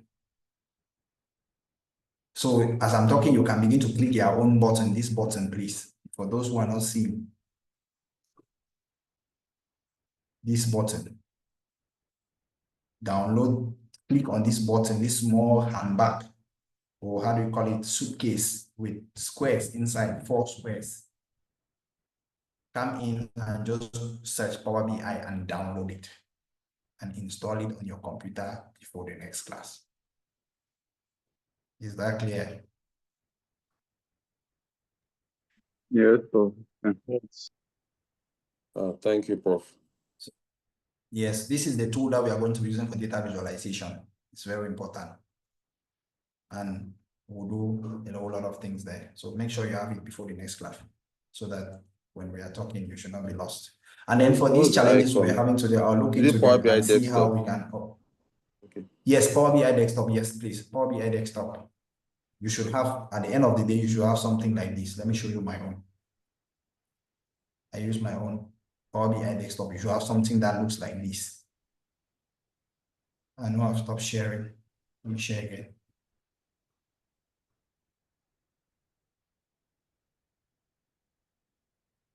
At the end of the day, you should have something that looks like what is putting on my screen.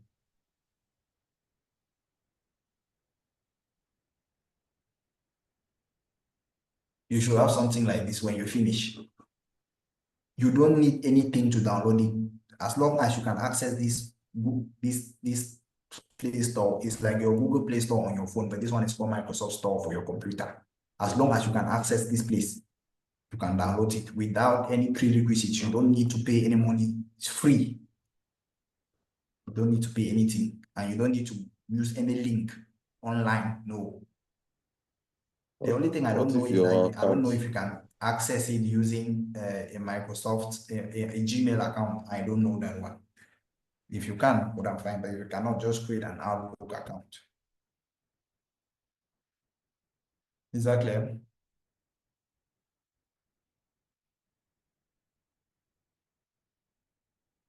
Any other questions? If not, please, let's call it a day today. I'll be sending some updates in the group based on the challenges we have, if I have time to troubleshoot it this week. But definitely, I should look into why those things were not corrected and then revert back to you. Bye. all right, bye-bye.